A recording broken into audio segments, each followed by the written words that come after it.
Herkese tekrardan merhabalar. Bugün sizlere mor buğday unu nedir ve evde nasıl mor buğdayla bir ekmek hazırlanır bu konuda bir video hazırladım. Öncelikle mor buğday unu hakkında bilgi vermek istiyorum. Antik Abisinyan buğdayı ile Kavılca buğdayının melezlenmesiyle elde edilen bir buğday çeşididir. En sağlıklı genetik yapıya sahip bir buğday çeşidi geliştirmek amacıyla bu iki buğday melezlenerek mor buğday ortaya çıkmıştır. Mor buğday unu dünyadaki en düşük glisemik indekse sahip buğday çeşididir. Diğer buğdaylara göre de 3 kat fazla E vitamini içerir. Ayrıca 13 kat fazla da antioksidan değerlerine sahiptir. Yani tam bir sağlık tanesidir. Mor buğday unu kullanarak besin değeri yüksek ekmekler yapabilirsiniz ve ben de bugün size bir ekmek videosu hazırladım. Öncelikle 200 mililitrelik ılık suyumun içerisine 1 tatlı kaşığı kadar mayamı, instant maya kullandım ben, ekliyorum ve sonrasında böyle 1 çay kaşığı kadar da şeker ilave edip karıştırdıktan sonra kenarda aktifleşmesi için mayamı bekletiyorum.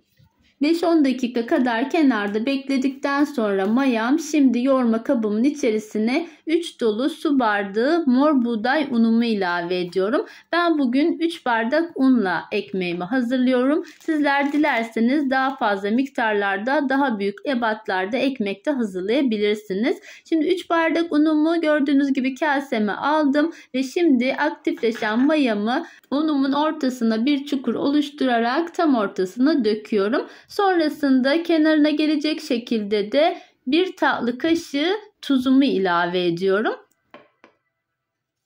Ardından 2 yemek kaşığı zeytinyağımı yine yoğurma kasemin içerisine aktarıyorum ve öncesinde bir spatula yardımıyla güzelce hamurumu karıştırmaya başlıyorum.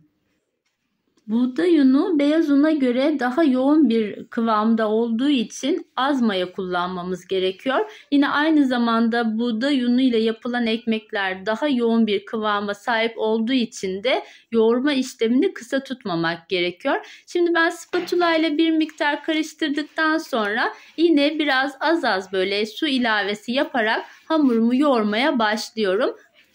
Mor buğday unu da tıpkı tam buğday unu gibi aynı yapıya sahiptir. Yani bu buğday unlarını kullandığınızda yaptığınız ekmekler böyle yoğun kıvamlı olur. Yoğun kıvamlı olduğu için de mutlaka yoğurma süresini uzun tutmanız gerekiyor. Hamurunuzu ne kadar çok yoğurursanız hamurunuzun esnekliği de o kadar artar ve ekmekleriniz de o kadar güzel kabarır. Benim hamurumun kıvamı biraz cıvık kıvamda olduğu için bu aşamada bir miktar daha üzerine mor buğday unumdan ekledim ve 5 dakika bekletmiştim. Sonrasında tekrar bir 5 dakika kadar daha yoğurmaya devam ediyorum. Hamurunuz böyle çok cıvık bir kıvamda olmayacak. Elle yapışmayan koyu kıvamda bir hamur olması gerekiyor. Şöyle yakından da size hamurumun kıvamını göstermek istiyorum. Gördüğünüz gibi bu kıvama ulaşınca artık hamurunuzu kenarda mayalanması için bekletebilirsiniz. Ben bu aşamada biraz altına da zeytinyağı damlattım ve sonrasında kasemin üzerini kapatarak kenarda yarım saat kadar mayalandırıyorum. Mor buğday unu ile hazırlamış olduğum hamurumu ilk yarım saat kasenin içerisinde mayalandırdım. Sonra hamurumu tezgahımın üzerine aldım. Son şeklini verdikten sonra döküm ekmek kabının içerisine alarak bir yarım saat kadar da bunun içerisinde mayalandırdım. Tezgahımın üzerine biraz un serptikten sonra hamurumu tezgahımın üzerinde genişletiyorum. Genişlettikten sonra hamurumu katlayarak son şeklini veriyorum. Mutlaka hamurunuzu bu şekilde katlarsanız hamurunuzun ve ekmeğinizin iç dokusu da daha güzel, böyle gözenekli olacaktır. Ben bugün ekmeğimi döküm ekmek kabının içerisinde hazırlayacağım ve pişireceğim.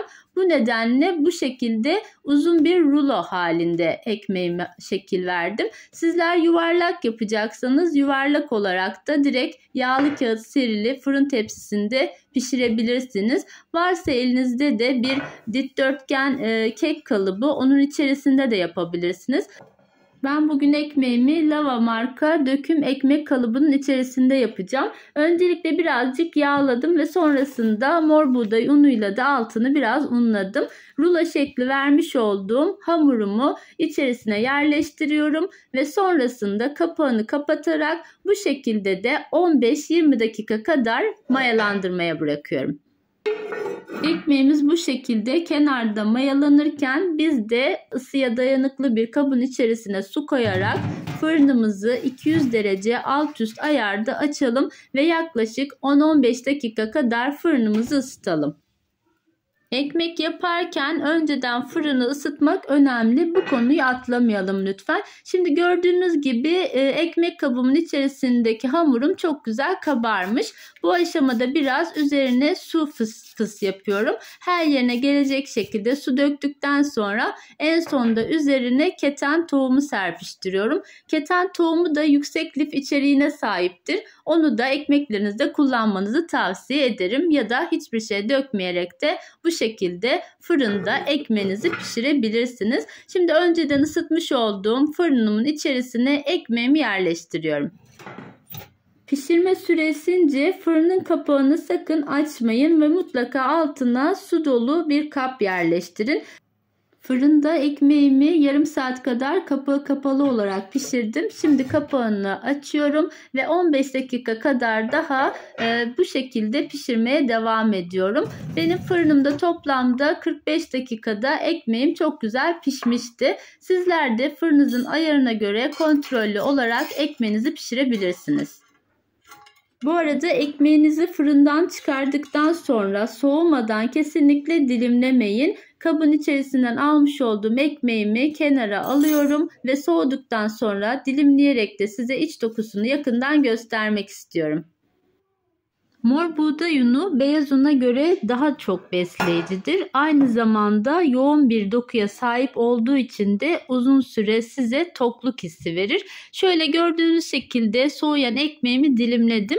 Bu arada mor buğday unu ile yapılan ekmekler mor olmaz. Onu da ayrıca belirtmek isterim. Gördüğünüz gibi iç dokusu yoğun, gayet güzel bir ekmek oldu. Özellikle diyet yapanlar ya da beslenmesine dikkat eden kişiler için bu mor buğday unuyla yapılan ekmek tarifimi mutlaka denemenizi tavsiye ediyorum. Ben çok severek tüketiyorum. Böyle köy ekmeği lezzetinde çok da güzel bir ekmek oluyor. Evet, bir tarifimin daha sonuna geldim. Beni buraya kadar izlediğiniz için hepinize teşekkür ediyorum. Videom hakkında varsa sorularınız yorumlar kısmına bekliyorum. Kanalıma destek olmak için videomu beğenmeyi ve kanalıma abone olmayı unutmayın lütfen. Başka güzel tariflerde yeniden görüşmek üzere. Hoşça kalın, sağlıcakla kalın.